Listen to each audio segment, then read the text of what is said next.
lot of people do this. They believe that all they need is some money to handle emergencies and I can just stay invested in equity. The underlying belief with that thought process is, in the long term, the stock market will always move up. Stay invested, say 20, 30 years, eventually you'll be fine. You hear so much of that, right? And they talk about the economy. India is shining. India is just going to be a superpower. So you got to cash in and so on. I don't think those two are directly related. Vaguely they are related, I would say. But that doesn't mean your particular experience can be the stellar, can give you stellar returns. That may or may not happen. So you're basically gambling with your entire life savings, I would say. If you're just going to put it only in equity, that's just going to be too risky. I don't think you can afford to take the risks when you are investing very little. I think you should have a balance in your portfolio. You should build your portfolio slowly, and especially when there is there can be a 10-year sideways market. And I'm sure many of these people who claim 100% equity, they won't last. You can't afford to stay invested like that with that kind of temperament. I think you should have a balance of caution and calculated risks. Welcome back to part 2 of What Next? Rebalancing, de-risking. Part 2, we ended part 1 on a tantalizing note on how to rebalance, right? Some people say, when the going is good and suddenly my equity has gone higher, perhaps more than the 5% that you've recommended, what if in the next few months I put more of fixed income? Isn't that a good way of rebalancing? What do you have to say about that? So that will usually work when you've just started the journey, and maybe in the next 2-3 months you can reset and reach your close to your target allocation just by adjusting amount. So let's say your equity is 5% more, so you invest more in fixed income for the next 2-3 months and you can get close to that. Sure. But as you keep investing and as your portfolio grows in value, that's going to take longer and longer and longer. Interesting. And if that's going to take 6 months, during those 6 months there can be a big crash. And this can, yeah. And then that will result in, oh my God, I should have, pulled out when I had the opportunity to do it. And it would take years, at some stage, because the amount that you're going to invest is going to be so small compared to the amount that you have to pull out after your portfolio has grown a size, that it's a no-brainer. It's you have to pull out to safeguard that. So yeah, so initially it's fine, but at some point we have to get over this fear of. So there's two things. One is the fear of pulling out of a winner, and the other is fear of tax. Exactly, right? So that's a very key point. Because you've done it only 3 or 4 times in your journey, perhaps you avoided tax, right? Because long-term capital gains or whatever it is. No, you have to pay the tax, but you don't have to pay it every year. Right. So that's why this is called threshold rebalancing. So your threshold is 5%. So once it hits that threshold, only you rebalance. So you're going to pay tax only every few years, which is fine. But what if you rebalance every year and it's continually going up 5% every year? Does that tax then balance out, and is it still the right way to do it? If you do it every year, then probably it's going to hurt you a little bit. Yeah, but risk-wise, it has been shown, I have done the backtesting also, that threshold rebalancing is good enough. So the basic idea of rebalancing is this. Without rebalancing, your portfolio is going to go that way. With rebalancing, your portfolio is going to be that way. And you want it to be as close to that line, as you said, as possible. That is all. So that's where the thing is. And so may I push you on how this figure of 5% has been calculated? Oh, why can't it be 10? Yeah, it's arbitrary. You can choose 10%. It's quite arbitrary. But the problem is that the trade-off is that if you're going to wait until 10%, within that 10% there can be so that's the trade-off. So you can sort of it's hugging that line basically as closely as you can, so that you don't fall off. All right, next question on rebalancing is, say we've crossed the 5% or 10%, whatever it is that you're following, preferably 5% as part 2 recommends. Now I'm looking at my equity portfolio, like which ones of those do I sell? how does one decide on what part of equity to sell? Yeah, this is always a big problem. So sometimes, if you're lucky, even during a bull market, one or two of your stocks may still be in loss. Then it's a no-brainer, you get rid of them because you're not going to pay tax on it and you get some money. But because they're in loss, it may not be enough for you to complete that rebalancing task. So you can start off that. The next is, typically most of our portfolios are cluttered, right? There's going to be always two, three stocks from the same industry, two, three mutual funds from the same category, and so on. So this is perhaps a good opportunity to do a haircut. So get rid of some which has a huge overlap in style of business, style of mutual fund investing, and so on. Get rid of them. So that can be your next line of attack. Then finally, you come to your winners.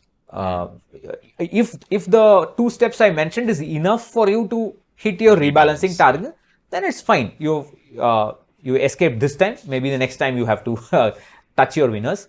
But if it is not enough, then you will have to touch your winners and pull out some money. So you have to go in that order. Is it the same logic for mutual funds as well?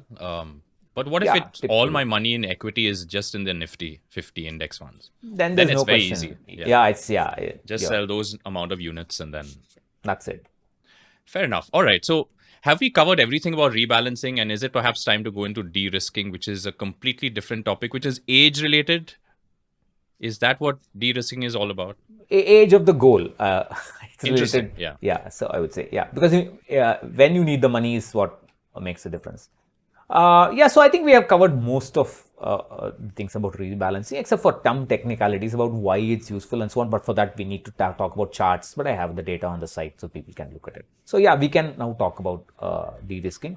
So de-risking, as I mentioned, is you can't stay invested at that target asset allocation of 50, 60%, 70% equity forever.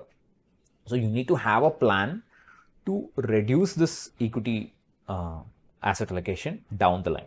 But the most important point which most people do not appreciate is this plan to reduce equity should be done now. Could you repeat that again? So like I said, you can't stay invested at, let's say, 60, 70% equity, and you have to reduce it over time. Yes. One is, so let me put it this way. How are you going to reduce it? Many people would say, and these people have a conflict of interest often, they would say that just 3 years before your goal deadline, you start reducing your equity. And I have shown you with backtests that that is not enough to handle sequence of returns risks. If you get a poor set of returns during the investing period, then you will fall short of your corpus, your intended corpus. So reducing equity allocation just 3 years, 5 years before your goal deadline is too late. Right. So you need to have a gradual tapering, just like you taper down medicines when you take them long term. So there are two kinds of taper. One is the kind of linear, straight, linear so taper, particular fixed percentage per year, perhaps, or something like that. Or you can do a slightly curved taper like that, or you can do a step-by-step taper, right, like that. So all the three will reasonably work. I mean, you can't say one is better than the other and so on. That would be hair splitting because you don't know how the future is going to pan out. So, but you should have this kind of a design in mind. The point I'm trying to make is this design should be done today. Why? Because you would, when you start your goal planning, you would say, I want 12% from equity. I want 7% from fixed income. And you would have taken a 50% of that, 50% of this to get you a portfolio return. Right? That is your expected portfolio return. But if you are going to do a taper, your portfolio return is also going to follow that taper. So you can't plan your target corpus with the expected portfolio return on year one.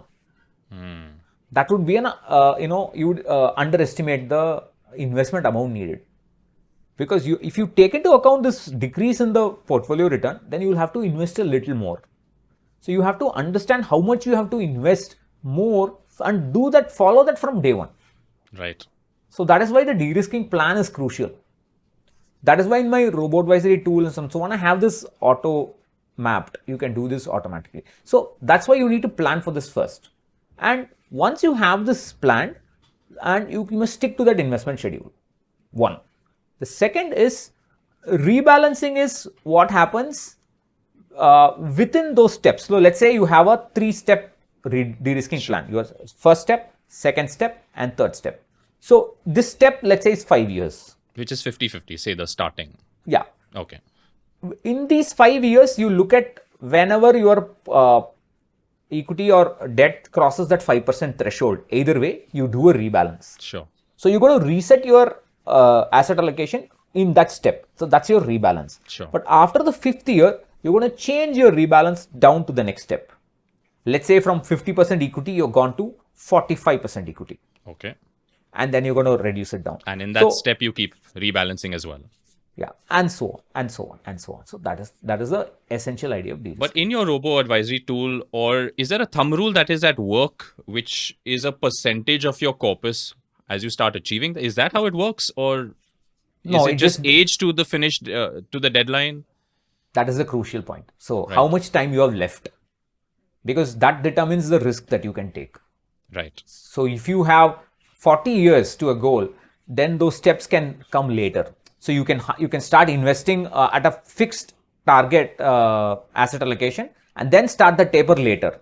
But if you have only 15 years, the taper would start much earlier. So that is the crucial point. Fair enough. So no real thumb rules you have.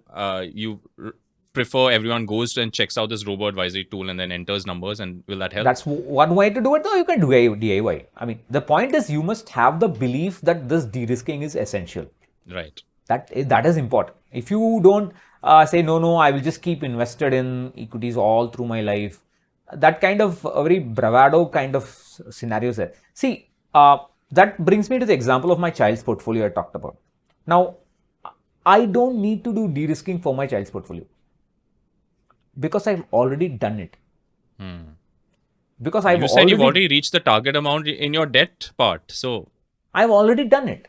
So I have done it via rebalancing because the markets were kind to me. So your journey is going to be very different from my journey. It is just so that I was lucky enough to go through those 2-3 bull runs, whatever. I made the most of it and pulled out twice a year.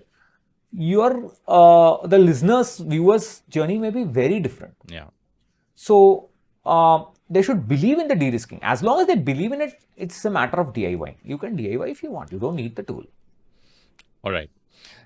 Now we take a little bit of a sideways turn and go slowly back to basics, because we start analyzing questions that have come in on this particular topic, right? And the first one, which is applicable to almost everyone in terms of rebalancing, in terms of what next, since our big topic is what next. I don't know if you have this debate in your home, Pattu, every month or every few months about how much to keep in the savings bank account. Is there a thumb rule of that? Because the debate and the clash is, hey, it's just sitting there. It should be at work. It should be invested. But then, of course, you say, hey, I might need that amount, right? So, and how do you look at an emergency fund and a savings bank separately? And what are your thoughts on this entire topic? So, yeah, so we talked about the importance of an emergency fund. So Yes. I think shoring up enough reserves there in the emergency fund, Which is 6 to 9 to 12 times your monthly expenses. Fair yes, enough. that is the first step. You don't start investing. You don't talk about 60-70% equity before you do that. Right. Because And that's typically in an RD, right? A recurring yeah, deposit. Yeah. you can. So I would recommend that your salary account or your primary business account where you're getting the all the clients' money. Current and so on. account for a proprietor or a business owner versus a savings bank account where the salary is coming in for a salary. That should not be part of your emergency fund. Absolutely. Yeah. Right? Because that is your day-to-day thing. And you can put your emergency fund in a recurring, part of it in a recurring deposit, online FD. There are something called flexi deposits also available, where part of it, you can pull out part of the FD without breaking it. The rest of the money will get from some returns and so on. So it doesn't matter. As long as you can break it Right. immediately. For example, 10 years ago, my mom fell and I immediately knew it was a fracture. So I called for an ambulance. I went to my bank account, online, broke an FD, the money came to my SB account. I just went and used that, pulled it out from my ATM and used it. And that was your emergency fund that you broke? Okay. Something like that. I mean, see, beyond a point, everything becomes your emergency fund. So when see, the notion of an emergency fund is very important when you're starting. Yeah. 10 years later, you would have built some wealth with some luck. Then what your emergency fund is, what your net worth is, those lines become blurry. Okay. So but I'm getting a sense there's very little in your savings bank account. I don't have a savings bank. I don't put money there. I mean, it's there. So most of it gets spent or invested.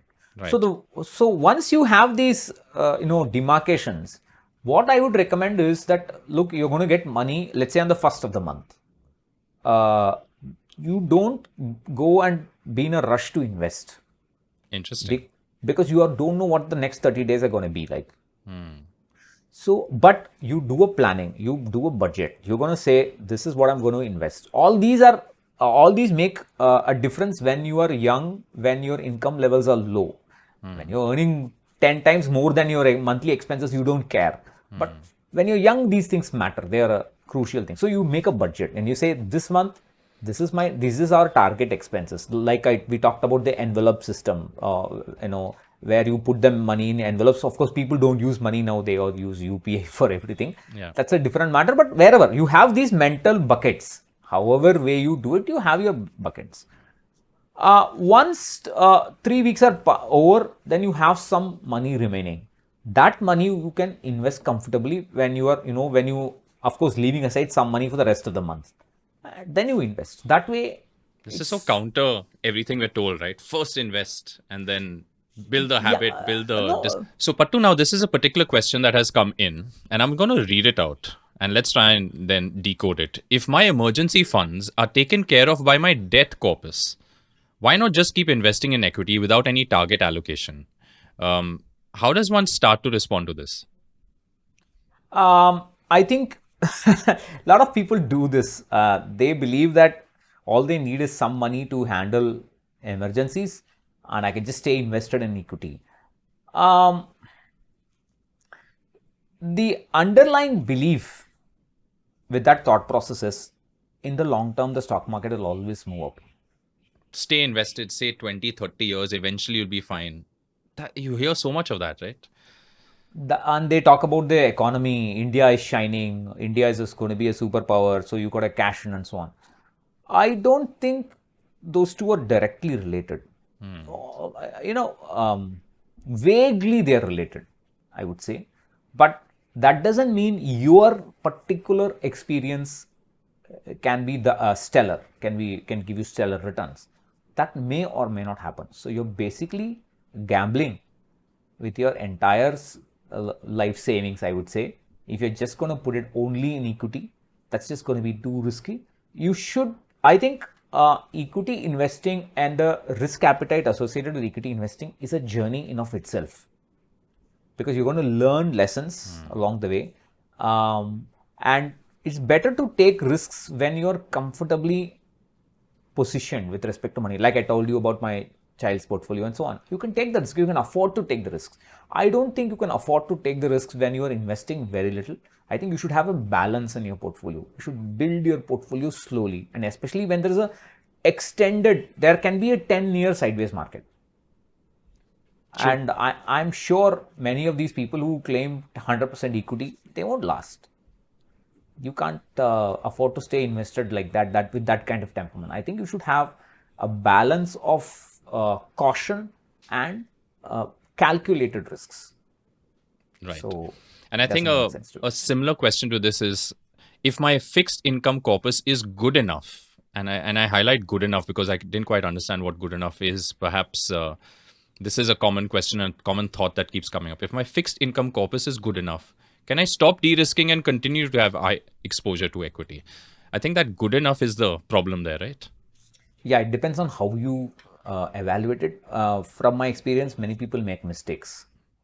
They assume that's enough. It depends. So, for example, let's say I have 40x in my fixed income. Then yes, you can take those risks. Right. If I have only 10x or 15x in my fixed income, no, you can't take those risks. So it depends. So you should know how to evaluate. Okay, so on that note, let's close this two-part series on what next.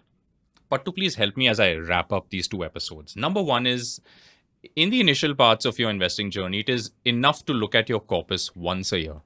Right, Pattu? Yes. Perhaps twice. I know the human tendency is to look at it every day. We can't perhaps stop you doing that, but the actual reassessment and analysis, and then when you take action, should ideally be once a year. As Pattu says, half an hour. Now, in that half an hour, the important things to look at are, one is if you've been regular in your putting in money at regular intervals, whether you're a freelancer, whether you're a salaried individual, and don't pressurize yourselves with SIPs. It's totally fine to be a laggard, to miss for a couple of months. Then the second important thing to look at is how much you're lagging behind and have a plan for catching up. So these are the 2-3 things. Then look at rebalancing. Every time you hit the 5% threshold, make sure you go back to your target allocation. And of course, then long term, through your investing journey over many decades, keep de-risking. And a thumb rule for you, Pattu, would be reduce by 5% in favor of fixed income, increase 5% in favor of fixed income every 5 years. Is that a thumb rule?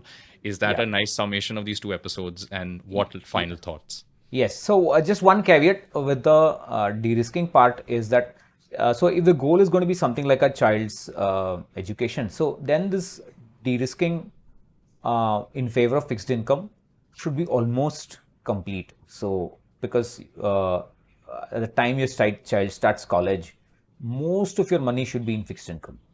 Maybe 10% you can leave because you can say there's 4 years of UG and then few more years of PG, etc. So you can leave a little bit in equity, not too much.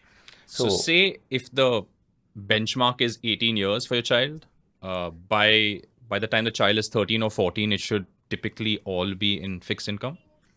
No, that will be too, I mean, by 13 or 14, I would say your portfolio will be predominantly fixed income, maybe 70% fixed income, something like that. That's something you have to chart out. I can't, offhand say it. But the point I want to make is that in those kind of cases, anything other than retirement, at the time of the goal deadline, most of your money is going to be in fixed income because you're going to spend most of your money in one shot. Maybe 2 times, 2 installments, UG, PG, something like that. But in the case of retirement, it's a slightly different ball game because when you start retirement, you're going to start spending from your corpus, withdrawing from your corpus for the next couple of decades, maybe even 3 decades. Yes. So how much equity are you going to have at the start of retirement makes a lot of difference. So let's say if you're going to start with 50-60% equity, and depending on how long you have been investing and how much the corpus actually is valued at the time of retirement, you'll have to decide your fixed equity allocation. So it's not easy to do it, but assuming that you have hit your retirement corpus goal, then I would recommend not more than 25-30% in equity in retirement. Start of retirement. In retirement as well. In retirement. Fascinating. For me, the 2 take-homes, Pattu, was all about this mental restructuring I have to do for myself of willing to skim from the stuff that's doing well in my portfolio, which is typically equity, right? And the greed of wanting it to do more and taking stuff and conserving it for the future. I think that's a mental process everyone has to go through. Hug that line, as Pattu says, so that, you're not way off it in that smooth line towards reaching your target corpus. And on a monthly basis or as regularly as you can, try and push in as much as you can. I think that's the aggression you need, not the aggression in the stock market and not the aggression in your portfolio. 3 amazing thoughts. Thank you so much, Pattu. I think it's been a very unique 2 episodes where you don't find much on the internet about this. So thank you for that, and see you on the next episode of Let's Get Rich with Pattu. Yeah, it was great talking about it. Yeah. Thank you. Bye-bye.